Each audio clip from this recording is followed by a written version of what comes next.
이 제목이 사과 제목이 탕자 비유임을 보실 수가 있으시고요. 그 제목 아래에 보면 신학적 주제가 이렇게 표현되어 있습니다. 하나님은 죄인이 회개하고 하나님께 돌아오면 언제나 기뻐하십니다 라고 기록이 되어 있죠. 우리가 함께 전체 나누게 될 주제이고요.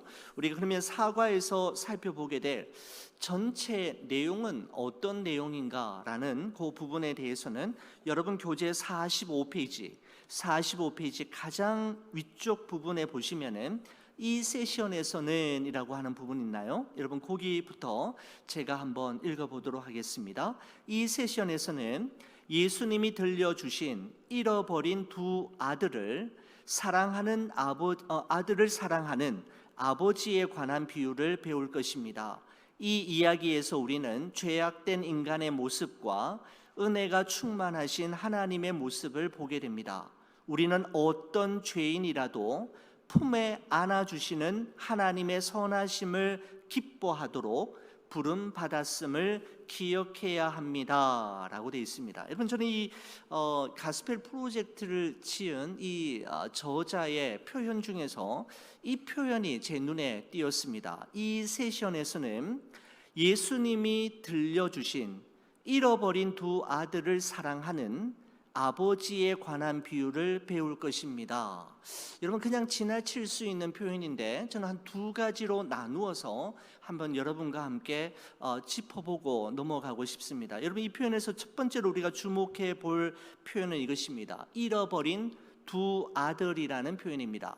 여러분, 우리는 일반적으로 이 예수님의 탕자 비유를 생각할 때 아버지의 재산을 가지고 먼 나라로 도망을 가서 허랑방탕하게 살다가 돌아온 작은 아들, 둘째 아들만을 탕자라고 생각하는데, 이 책의 저자는 첫째 아들, 맏아들 역시 탕자로 보고 있다라고 하는 점을 우리가 한번 짚어보아야 될 필요가 있는 것 같습니다.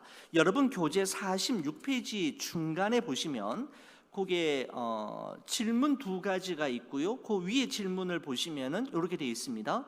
예수님은 잃어버린 사람의 두 가지 유형을 묘사하셨습니다. 첫째 유형은 공개적으로 반항하는 사람으로 대놓고 죄를 짓는 작은 아들입니다. 그죠? 둘째 유형은 죄인인지 아닌지 분간하기 어려운 맏아들입니다. 맏아들은 하나님과 가까운 것처럼 보이지만 실제로는 먼 사람을 가리킵니다 라고 말씀하고 있는 이 표현을 보시면 좋겠습니다. 여러분, 이 세상을 살아가는 모든 사람은 이 두 유형 속에 반드시 포함되는 것 같습니다. 첫째 유형 아니면 둘째 유형이지요. 첫째 유형인 작은 아들이 집 밖의 탕자라고 한다면, 둘째 유형인 맏아들은 집 안의 탕자라고 표현할 수도 있을 것 같습니다. 여러분, 그래서 예수님의 이 비유는 잃어버린 두 탕자의 비유 또는 잃어버린 두 아들의 비유라고 해도 조금도 손색이 없는 표현임에 분명합니다. 그죠? 여러분, 그 다음에 제가 좀 주목해서 보았던 것은 뭐냐면, 잃어버린 두 아들을 사랑하는 아버지에 대한 비유라고 하는 이 부분입니다. 여러분, 예수님의 이 비유는 잃어버린 두 아들에게 초점을 맞추고 있는 것이 아니라 아버지에게 초점을 맞추고 있다라는 것을 우리는 좀 기억할 필요가 있습니다. 예수님은 이 비유를 통해서 잃어버린 그 두 아들이 얼마나 나쁜 아들들이었는지를 설명하기 위해 이 비유를 말씀하신 것이 아니라, 그럼에도 불구하고 그 아버지를 통해서 우리 하나님이 얼마나 좋은 분이신지를 설명하기 위해 이 비유를 드셨다라는 것을 우리는 좀 기억할 필요가 있는 것이죠. 우리는 이 두 아들에게 초점을 맞출 것이 아니라 그 아들들이 이렇게 반응했음에도 불구하고 그들을 포기하지 않으시고 품어주시고 새롭게 회복시켜 주시는 아버지에게 초점을 맞추면 예수님의 이 비유를 우리에게 말씀하신 그 목적에 부합되게 해석할 수 있겠다라는 생각을 하게 되었습니다. 자, 그러면 우리가 본문의 말씀 속으로 한 걸음 더 들어가 보도록 하겠습니다. 여러분의 교재 45페이지를 보시면 첫 번째 핵심 포인트가 나오게 되는데, 첫 번째 핵심 포인트는 이렇습니다. 우리는 한번 PPT를 넘겨주시고요.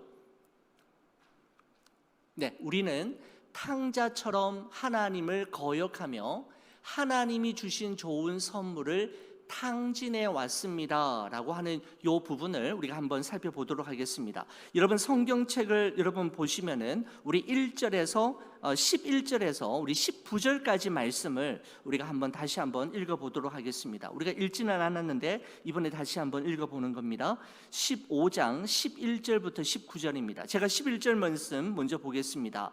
또 이르시되 어떤 사람에게 두 아들이 있는데 그 둘째가 아버지에게 말하되 아버지여 재산 중에서 내게 돌아올 분깃을 내게 주소서 하는지라.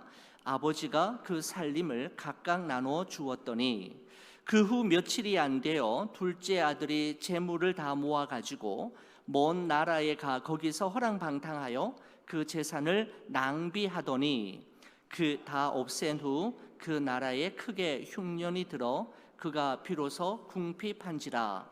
가서 그 나라 백성 중 한 사람에게 붙여 사니 그가 그를 들로 보내어 돼지를 치게 하였는데 그가 돼지 먹는 쥐염 열매로 배를 채우고자 하되 주는 자가 없는지라. 이에 스스로 돌이켜 이르되 내 아버지에게는 양식이 풍족한 품꾼이 얼마나 많은가. 나는 여기서 주려 죽는구나. 내가 일어나 아버지께 가서 이르기를 아버지 내가 하늘과 아버지께 죄를 지었사오니. 19절 함께 봅니다. 지금부터는 아버지의 아들이라 일컬음을 감당하지 못하겠나이다. 나를 품꾼의 하나로 보소서 하리라 하고 라고 말씀하고 있습니다. 여러분 여기 말씀에 보시면 예수님의 이 유명한 이 탕자 비유는 오늘 본문 11절과 12절에 둘째 아들이 아버지에게 무엇인가를 요구하는 것으로 시작되는 것임을 볼 수가 있습니다. 11절 12절 한번 보십시오. 또 이르시되 어떤 사람에게 두 아들이 있는데 그 둘째가 아버지에게 말하되 아버지여 재산 중에서 내게 돌아올 분깃을 내게 주소서 하는지라. 아버지가 그 살림을 각각 나눠 주었더니 라고 말씀하고 있습니다.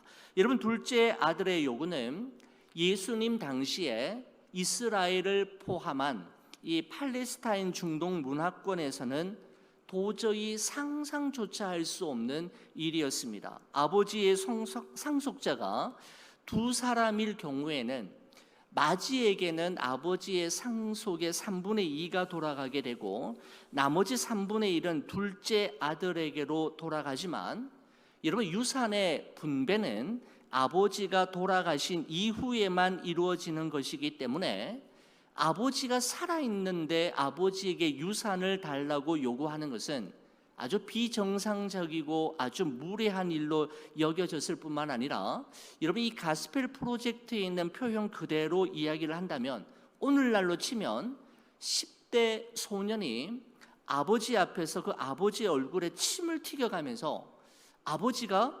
죽어버렸으면 좋겠어요 라고 소리치는 것과 같다라는 의미가 담겨져 있다라고 이 책에서 기록하고 있는 것을 볼 수가 있습니다.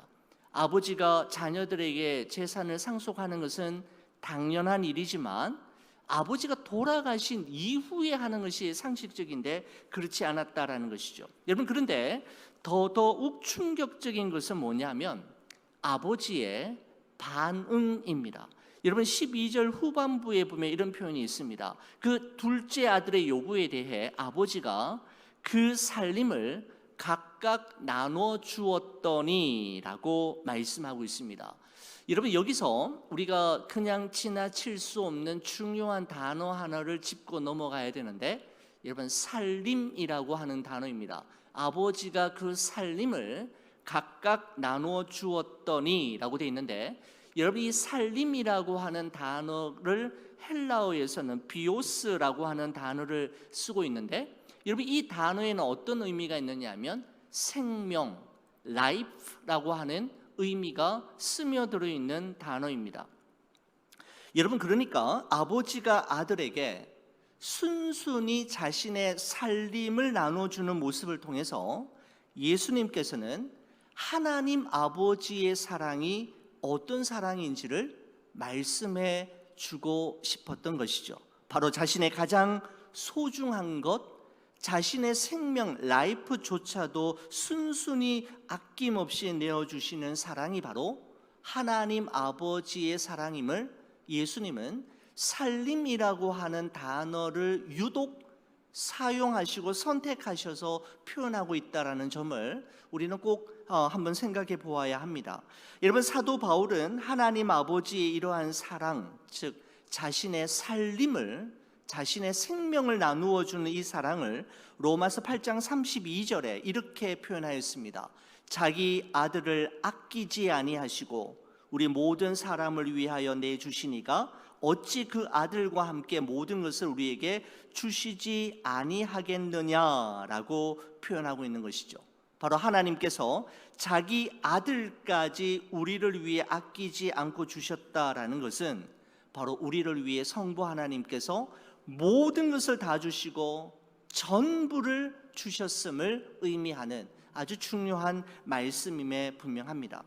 여러분, 마침내 이 둘째 아들은 아버지의 살림 중에서 자기의 몫을 챙긴 후에 청운의 꿈을 품고 더 이상 아버지의 간섭과 가족의 간섭이 미치지 않는 머나먼 나라로 도망을 가지 않습니까? 여러분, 그러나 아버지를 떠나고 가정을 떠난 아들의 인생을 13절이 다음과 같이 말씀하고 있습니다. 여러분, 13절 말씀 보시겠습니까?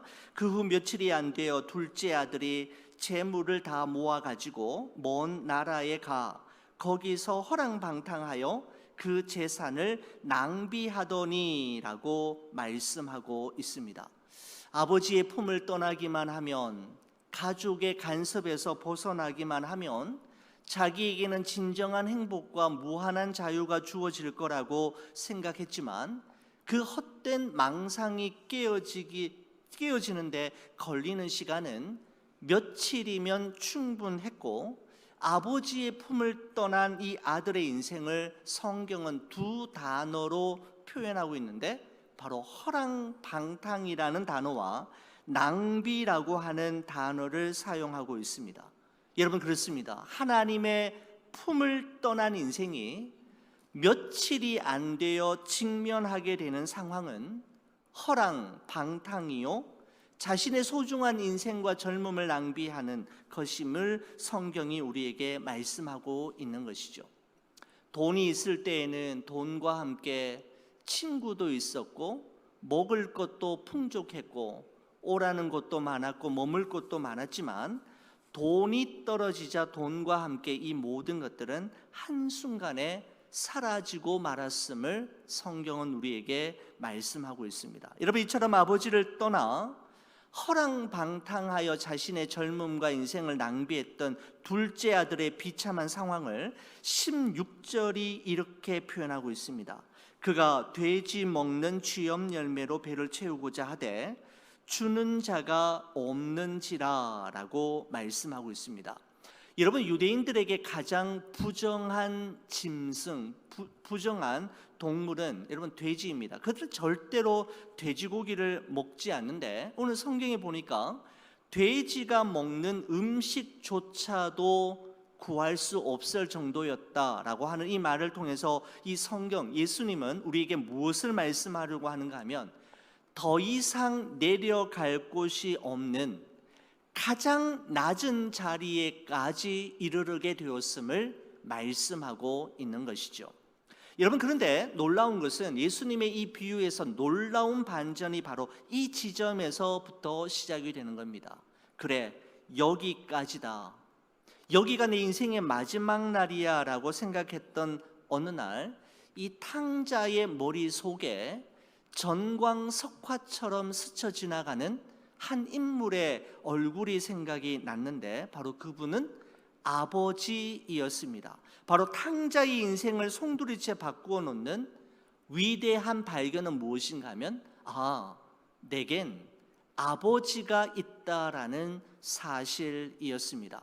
여러분, 탕자에게 아버지가 없다가 갑자기 생겨난 것이 아니었지 않습니까? 아버지는 언제나 존재했고 아버지는 언제나 거기에 계셨지만 그가 더 이상 내려갈 수 없는 가장 낮은 자리, 그리고 오늘이 내 인생의 마지막 날이라고 생각했던 그날, 그는 놀라운 사실을 발견하게 되었는데 바로 그것은 자신에게 아버지가 있다라는 사실이었습니다. 여러분, 그래서 예수님의 비유가 여러분 15장 11절부터 32절까지 기록이 되어 있는데, 여러분 이 비유 안에서 가장 많이 반복적으로 사용되고 있는 단어가 바로 아버지입니다. 여러분 댁에 가셔서 11절에서 32절까지 말씀을 읽으시면서 아버지라는 단어가 몇 번 나오는지 한번 이렇게 하이라이트로 이렇게 체크하면서 읽어보시면은 20번이 등장하고 있는 것을 볼 수가 있습니다. 무려 20번 동안이나 20번이나 아버지, 아버지, 아버지라는 말을 쓰고 있는데, 여러분 이 말은 무슨 의미가 있는가 하면 아버지 이외에는 다른 길, 다른 방법, 다른 소망이 이 아들에게는 없음을 이야기하는 것이죠. 바로 이 아들이 더 이상 내려갈 곳이 없을 정도로 내려간 가장 그 낮은 자리, 오늘이 내 인생의 마지막 날처럼 여겨졌던 그 지점에서 그가 반전과 역전의 드라마를 써내려갈 수 있었던 유일한 비결은 그에게 아버지라는 존재가 있었다, 아버지라는 존재의 발견이었음을 말씀하고 있는 것입니다.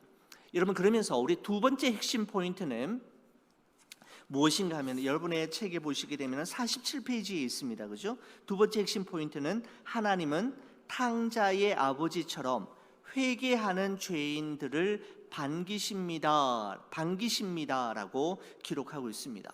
여러분, 드디어 아버지께로 돌아가는 날이 되었는데, 여러분 저는 이 20절 말씀은 읽으면 읽을수록 또 감동이 되는 말씀임에 분명합니다. 여러분 20절 말씀 보시겠습니까? 이에 일어나서 아버지께로 돌아가니라. 아직도 거리가 먼데 아버지가 그를 보고 측은히 여겨 달려가 목을 안고 입을 맞추니 라고 되어 있습니다. 거기 보시면 이에 일어나서 아버지께로 돌아가니라. 바로 이 짧은 표현이 둘째 아들의 삶을, 그의 인생을 역전시키고 반전시키는 결정적인 문장이 되었던 것이죠. 그가 지금 머물러 있는 그 자리에서 일어나 아버지께로 돌아가는 이 첫 번째 액션이 바로 그에게 새로운 삶의 챕터가 열리게 했던 결정적인 문장이 되었습니다. 이렇게 말씀해 보시니까 여러분, 아직도 거리가 먼데 저 멀리서 아버지가 먼저 이 아들을 알아보는 것을 볼 수가 있습니다. 아들이 아버지를 먼저 알아본 것이 아니라 아버지가 아들을 먼저 알아보았다라고 예수님이 말씀하신 것은 무엇인가 하면, 둘째 아들이 집을 나간 그 순간부터 아버지는 한순간도 그 아들을 잊어본 적이 없었음을 말씀하는 것이고, 매일처럼 그렇게 기다렸음을 의미하는 표현입니다. 여러분, 그리고 아버지가 먼저 아들에게로 달려가서 아들의 목을 안고 입을 맞추는 것을 볼 수가 있습니다. 여러분, 전통적인 가부장적 유대 사회에서 나이가 든 연장자가 나이가 어린 사람 앞에서는 절대로 뛰는 법이 없지만, 다시 아들이 돌아왔다라는 그 사실, 그 감격과 그 기쁨이 그 아버지로 하여금 유대 사회의 전통적인 관습과 체면을 버리고, 그죠? 내던져 버리게 만들었고, 눈썹이 휘날리도록 아들을 향해 달려가게 만들었던 것임을 볼 수가 있는 것입니다. 여러분, 또한 이 아버지가 아들에게로 먼저 달려가서 그 아들을 가슴에 품은 것은 그 아들을 보호하기 위함이었습니다. 아버지의 살림을 탕진하고 부모의 가슴에 대못을 박은 자녀가 마을로 돌아오게 되면 그 당시 유대 사회의 관습에 의하면 마을 주민들이 그 아들을 돌로 쳐 죽이는 것이 일반적인 일이었기 때문에 이와 같은 사실을 너무나도 잘 알고 있었던 아버지는 어느 누구보다도 그 아들을 먼저 발견했을 뿐만 아니라 그 아들이 눈에 띄는 순간 가장 먼저 달려가서 그 아들을 가슴에 안았는데, 다른 사람이 그 아들을 향해 돌을 던지기 전에 그 아들을 지켜내기 위해 그는 달렸고 그를 가슴에 품었고 감싸 안았던 것이죠. 여러분, 그러면서 아버지의 마지막 액션이 무엇입니까? 가장 제일 좋은 옷을 입히고 손에 가락지를 끼우고 발에 신을 신기고 살찐 송아지를 잡아 마을 잔치를 베풀었다라고 말씀하고 있습니다. 바로 이 장면은 실추된 아들의 명예와 지위를 회복시켜 주시는 바로 그 아버지의 자애로운 모습을 표현하고 있는 것이죠. 여러분, 제가 이 단임 목회를 시작하면서 이 누가복음 15장의 말씀을 가지고 탕자 비유로 설교를 몇 번이나 했던 기억이 나는데, 그 어느 지점부터 이 탕자 비유를 할 때마다 여러분에게 소개해드렸던 그림 하나가 있었습니다. 바로 네덜란드의 화가인 렘브란트가 그린 탕자의 귀향이라고 하는 그림입니다. 여러분, 이 렘브란트라고 하는 화가는 이 천재적인 이 미술가이었습니다. 얼마나 그가 그린 작품이 그려지는 즉시로 고가의 금액으로 팔리게 되면서 이 렘브란트는 순식간에 네덜란드 사회에서 그를 모르는 사람이 없을 정도로 유명 인사가 되었는데, 아주 교만했다고 합니다. 성격이 아주 괴팍하고 싸움을 좋아하는 사람이었습니다. 여러분, 그런데 돈이 많았으니까요, 돈으로 모든 문제를 해결해 가면서 허랑방탕한 삶을 살았던 이 렘브란트에게 어려운 일들이 닥쳐오기 시작하는데, 얼마 되지 않은 기간 동안에 자신의 아들과 두 딸과 사랑하는 아내가 순식간에 모두 다 죽음을 맞이하게 되었고, 그가 쌓아둔 재물과 영광은 순식간에 물거품처럼 빠져나가게 되고 모든 것을 잃어버리게 되었습니다. 자신이 소중하게 여겼던 자신의 삶의 이유요 오늘을 살게 만들었던 그 모든 것들이 눈앞에서 사라지는 것을 경험해야만 했던 렘브란트는 결국 예수님을 만나게 되었고, 자신이 살아온 자신의 삶을 반영하는 그림 한 장을 그리게 되었는데, 바로 누가복음 15장의 말씀을 근거로 한 바로 탕자의 귀향이라고 하는 이 그림을 그리게 되었습니다. 여러분, 이 그림에 정말 깊은 영감을 받은 작가가 한 사람이 있었는데, 여러분, 헨리 나우엔이라고 하는, 여러분 들어보셨을 것 같아요. 상처 입은 치유자라고 하는 책으로 아주 유명하게 된 헨리 나우엔이라고 하는 분이 책을 썼는데, 그 책의 이름이 뭐냐면 탕자의 귀향입니다. 여러분, 그 책에 보면 렘브란트가 그린 지금 이 그림에 대한 헨리 나우엔의 해석이 기록되어 있는 부분이 있습니다. 여러분, 이 헨리 나우엔이라고 하는 이 작가가 주목한 것은 무엇인가 하면, 아버지께로 돌아온 둘째 아들 어깨와 등 위에 올려져 있는 아버지의 두 손에 초점을 맞추고 있습니다. 여러분, 이 부분입니다. 그 부분을 확대해서 이렇게 표현한 것인데, 여러분 보시면은 아버지의 두 손이 서로 다르다라는 것을 보실 수가 있으실 겁니다. 그죠? 여러분, 아버지의 왼쪽 손인가요? 여러분, 왼쪽 손을 보시면은 남자의 손 같죠? 아주 거칠고 투박하고 힘줄이 선명하게 드러난 아버지의 손이 보이고, 오른손을 보십시오. 한 아버지인데 오른손은 무엇인가 하면 어머니의 손처럼 보입니다. 그죠? 매끈하고 뭔가 따뜻해 보이고 포근해 보이는 한 여인, 어머니의 손. 여러분, 이것을 그냥 일반적으로는 지나갔는데 이 헨리 나우엔이 이 그림을 보면서 이 장면을 발견하게 된 것이죠.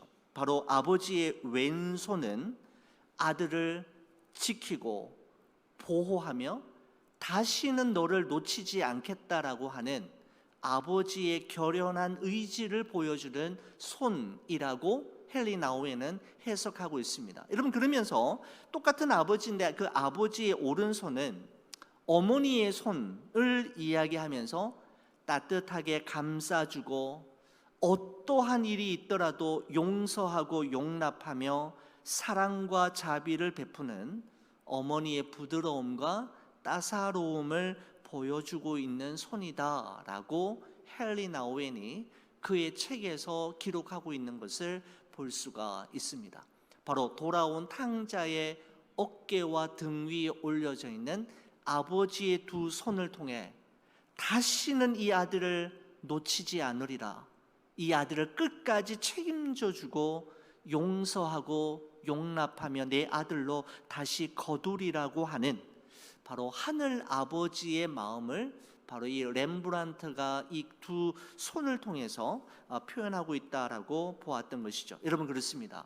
하나님의 선한 손의 도우심과 보호하심을 받는 사람, 하나님의 따스한 손길과 그 사랑의 손길을 날마다 느끼며 살아가는 사람은 더 이상 내려갈 곳이 없는 가장 낮은 자리, 그리고 여기가 정말 끝이라고 생각되는 그 지점, 그리고 오늘이 내 생애의 마지막 날이라고 생각되어지는 바로 그 순간에도 절망하거나 낙심하지 않을 수 있는 것이죠. 왜냐하면 나에겐 나를 책임지고 지키시고 끝까지 돌봐주실 아버지가 있다라는 사실이 그에게 진리처럼 다가오기 때문입니다.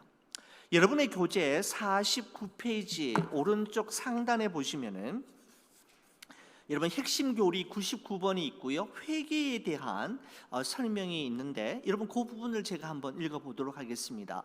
회개는 하나님의 은혜로운 구원의 부르심에 대한 응답입니다.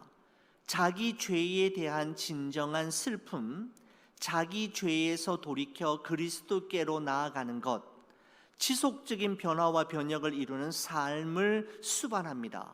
하나님의 중생 사역에 대응되는 인간 행위, 즉 사람의 편에서 일어난 회심이 바로 회개이다라고 이야기하는데, 여러분 저는 이 말씀을 보면서 회개에는 세 가지 요소가 반드시 포함되어야 함을 이 지은이가 기록하고 있다라고 보았습니다. 진정한 회개는 무엇인가 하면 자기 죄에 대한 진정한 슬픔이 있어야 한다라는 것이죠. 무슨 의미일까요? 이런 의미인 것 같아요. 내가 예수님을 믿은 지가 지금 몇 년인데, 내가 목사가 된 지가 얼마나 되었는데 나는 아직도 이 부분을 해결하지 못하고 아직도 이 수준인가에 대한 자기 자신의 절망에서 나오는 진정한 슬픔이 회개에 이르기 위한 첫 단계라는 것이죠. 그죠? 자기 죄에 대한, 자기 부족함에 대한, 자기의 미성숙함에 대한 슬픔이 있어야 한다라는 겁니다. 그 다음에 자기 죄에서 돌이켜 그리스도에게로 나아가는 것, 그 슬픔에 머물러 있는 것이 아니라 그것으로 인해서 예수 그리스도를 필요로 하고 그분께로 나아가는 것, 그리고 그뿐만 아니라 지속적인 변화와 변혁을 이루는 성화의 삶까지가 바로 회개에 해당되는 것임을 이 지은이가 우리에게 말씀하고 있는 것입니다. 그렇죠? 여러분, 그리고 세 번째 포인트를 한번 보시면 좋겠습니다. 세 번째 포인트는 여러분의 교재 50페이지에 있는데, 어떤 사람들은 맏아들처럼 하나님의 은혜에 분개하며 종교적 관습에만 집착합니다 라고 되어 있는데, 아마 이 세 번째 포인트는 첫째 아들, 맏아들에 대한 이야기일 거라고 생각이 됩니다. 자, 한번 보십시오. 여러분, 둘째 아들이 아버지의 유산을 챙겨가지고 먼 나라에 가서 허랑방탕하며 자신의 젊음과 인생을 낭비하고 있을 때, 그리고 빈 털터리가 되어서 아버지 집에 돌아왔을 때 아들은 무엇을 하고 있었을까요? 25절의 말씀을 여러분 한번 보시기 바랍니다. 25절 이렇게 되어 있습니다. 맏아들은 밭에 있다가 돌아와 라고 말씀하고 있습니다. 맏아들의 아주 성실한 모습을 볼 수가 있는 것이죠. 맏아들은 그날도 변함없이 아버지의 밭을 돌보는 성실함과 책임감 그리고 믿음직함을 보여주고 있는 표현입니다. 여러분, 둘째 동생이 돌아왔을 때 그 맏아들은 무엇을 하고 있었을까요? 29절의 말씀도 보십시오. 아버지께 대답하여 이르되 내가 여러 해 아버지를 섬겨 명을 어김이 없거늘 이라고 표현하고 있는 것을 볼 때, 여러분, 이 맏아들은 오늘만 밭에서 일한 것이 아니라 여러 해 동안 성실하고 일했고, 아버지를 섬기되 아버지의 말씀에 토를 달거나 불순종한 적이 없는 전형적인 맏이의 모습을 보여주고 있는 표현입니다. 여러분, 저는 이 말씀 보면서 죄송합니다만 제가 좀 생각이 났습니다. 제가 맏인데요, 아버지에게 토를 달거나 아버지 말씀에, 글쎄요, 제 기억으로는 아버지 말씀에 토를 달거나 불순종을 했겠는데 저는 별로 기억이 안 날 정도로 첫째 아들의 이런 모습을 보면서 제 모습이 이렇게 투영이 되었습니다. 저는 전형적인 맏이로서 지냈던 것 같아요. 여러분, 그날도 하루 종일 밭일을 하다가 돌아온 이 큰 아들은 자기의 집에 가까이 돌아왔을 때 전혀 예상치 못했던 소리와 장면을 목도하게 되죠. 풍악이 울려지게 되고 춤추는 소리가 들려지게 되고 음식 파티가, 마을 잔치가 벌어지고 있는 것을 보는 순간 자초지종을 알아보았을 때 바로 아버지가 집 나간 둘째 아들이 돌아왔음이 너무나도 기쁜 나머지 동네 사람들을 모아놓고 마을 잔치를 벌이고 있다, 축제를 벌이고 있다라는 소식을 듣게 됩니다. 여러분, 이 소식을 들은 맏아들의 반응이 28절에서 30절까지 기록이 되어 있는데 한번 보시기 바랍니다. 이런 모습을 보며 맏아들이 어떻게 반응합니까? 그가 노하여 들어가고자 하지 아니하거늘 아버지가 나와서 권한대 아버지께 대답하여 이르되 내가 여러 해 아버지를 섬겨 명을 어김이 없거늘 내게는 염소 새끼라도 주어 나와 내 벗으로 즐기게 하신 일이 없더니 아버지의 살림을 창녀들과 함께 삼켜버린 이 아들이 돌아오매 이를 위하여 살찐 송아지를 잡으셨나이다 라고 말하고 있습니다. 여러분, 첫째 아들의 말 가운데 틀린 부분을 찾을 데가 없습니다. 첫째 아들은 있는 그대로 말하였고 모든 일이 그대로 일어난 사실 그대로이었습니다. 여러분, 그러자 이 맏아들의 말을 들은 아버지의 말씀이 31절 32절에 기록되어 있는데 우리 31절 32절은 여러분과 제가 같이 한번 읽어볼까요? 같이 보겠습니다. 아버지가 이르되 예 너는 항상 나와 함께 있으니 내 것이 다 내 것이로되 이 내 동생은 죽었다가 살아났으며 내가 잃었다가 얻었기로 우리가 즐거워하고 기뻐하는 것이 마땅하다 하니라 라고 말하고 있습니다. 여러분, 이렇게 하면서 예수님의 비유가 갑자기 끝나버리는 것을 볼 수가 있죠. 아버지의 이 말씀 이후에 이 첫째 아들이 아버지의 말씀을 따라서 그 잔치자리에 함께 들어가 즐거워하면서 함께 그 잔치를 벌였는지 같이 있었는지 없었는지에 대해서는 이제 이 비유를 읽고 묵상하는 독자들의 몫으로 남겨두고 예수님의 비유가 갑자기 끝나는 것을 볼 수가 있습니다. 여러분, 예수님의 이 비유에서 이 맏아들, 첫째 아들은 누구를 가리키는 걸까요?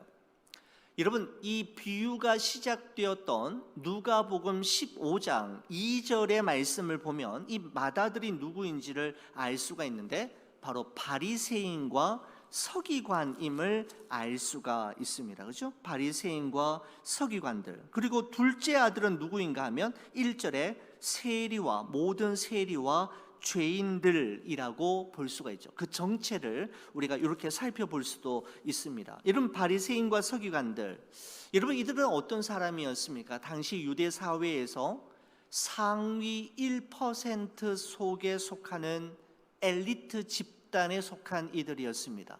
유대인들의 이상적인 모델과 같은 인물들이었습니다.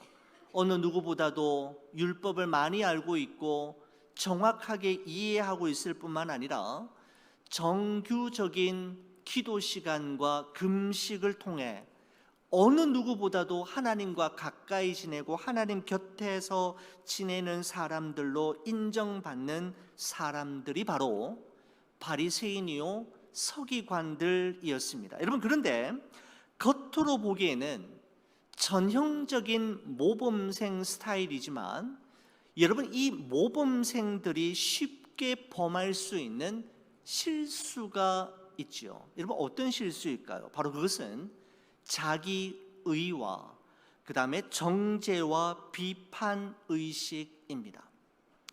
여러분, 이런 것이죠. 내가 하나님을 위해서 그리고 교회를 위해서 이날 이때까지 얼마나 헌신하고 봉사했는데 라고 하는 생각으로 가득한 자기의, 바로 바리새인들과 서기관들의 마음속에 가득 차 있었던 것이 바로 자기의였습니다. 여러분, 자기의로 충만한 사람은 어디에까지 쉽게 이룰 수 있는가 하면 다른 사람에 대한 정죄와 비판에 이르는 것은 시간 문제입니다. 자기의로 가득한 사람은 언제나 다른 사람을 정죄하고 비판하는 데 이르기 마련이죠. 여러분, 이런 것 아니겠습니까? 여러분, 성경을 100번이나 읽었습니다. 예를 들어서 성경 통독 100번에 성경에 대해서는 너무 많이 알고 있고 40일 금식은 밥 먹듯이 하며 새벽 예배는 한 번도 빠지지 않고 참석하는 것, 여러분 너무너무 귀한 일이죠. 보통 사람들은 감히 접근할 수도 없는 너무너무 귀한 일이지만, 여러분 만약에 이것이 자기 의가 되어서 그렇게 하지 못하는 사람들을 정죄하고 비판한다면 여러분 그것은 정확하게 첫째 아들과 같은 모습임을 예수님께서 말씀하고 있는 것이죠. 바로 첫째 아들, 교회 모범생들이 정말 경계해야 할 것은 자기의, 그리고 다른 사람을 함부로 정죄하고 비판하는 것임을 예수님은 바리새인과 서기관들을 향하여 이 첫째 아들에 비유하면서 말씀하고 계시는 것입니다. 자, 여러분, 우리 제4과의 결론이 여러분 교재 52페이지에 나와 있는데 우리 결론을 보시고 좀 마무리 지을까 합니다. 52페이지 보시면은 여러분 거기에 결론이 나오지요. 제가 한번 읽어보겠습니다. 예수님은 손에 땀을 쥐게 하는 비유를 마치시며 청중이 결단하기를 기다리셨습니다. 마다들은 안으로 들어가 집안 잔치에 참여했을까요? 답은 우리들의 몫입니다. 우리 역시 이 이야기의 마지막 단계를 몸소 실천해 보라고 초대받은 셈입니다. 하나님의 집으로 들어가 하나님의 가족이 되겠습니까? 아니면 밖에 머물며 겉으로는 하나님과 가까워 보이지만 실은 하나님의 마음에서 멀어진 채로 살겠습니까? 아버지와 진정한 관계를 맺으려는 노력은 하지 않으면서 열심히 일만 하시겠습니까? 집 안으로 들어와 잔치의 주인공이 되지 않겠습니까? 이 이야기에 대해 단어는 우리의 손에 달려 있습니다 라고 말씀하고 있습니다. 여러분 참 잘 결론을 맺어 주었다라는 생각이 들고요. 우리 마지막에 우리 그리스도와의 연결, 예수 그리스도와 어떻게 이 비유를 연결할 수 있는지에 대해서 여러분 제가 직접 한번 기록했는데 여러분 책이 없으신 분들도 여러분 이것은 저와 함께 같이 한번 읽어주시면 감사하겠습니다. 우리 같이 한번 읽어보겠습니다. 바리새인들과 서기관들은 예수님이 죄인들을 환영하고 그들과 식사를 했다며 비난했습니다. 그들의 비난에 예수님은 이야기로 응수하셨고 하나님이 회개하고 돌아오는 죄인들을 기뻐하신다고 말씀하셨습니다. 잃어버린 사람들을 찾아 구원하시는 하나님은 바로 구주 예수님이십니다. 예수님은 친히 막대한 희생을 치르시며 죄인을 찾아 구원하시는 사역을 성취하십니다 라고 말씀하고 있습니다. 여러분, 그렇습니다. 오늘 말씀을 마치면서 여러분, 이 세상을 살아가는 모든 사람은 첫째 아들이 아니면 둘째 아들, 그 둘 중에 하나입니다. 여러분, 근데 중요한 것은 내가 첫째 아들에 더 가까운가 아니면 둘째 아들에 그 가까운가와 상관없이 하나님의 무한하신 사랑하심과 자비로운 부르심에 반응하여 회개하고 돌아가면 그분은 첫째 아들이든 둘째 아들이든 상관없이 우리를 받아주시고 새로운 삶의 챕터가 시작되도록 도우시는 분이시라는 사실입니다. 우리가 순간순간마다 우리 자신을 돌아보며 하나님 앞에 끊임없이 회개하고 참회함으로 예수님과 더 가까이 지내는 여러분과 제가 되기를 간절히 축원을 드립니다.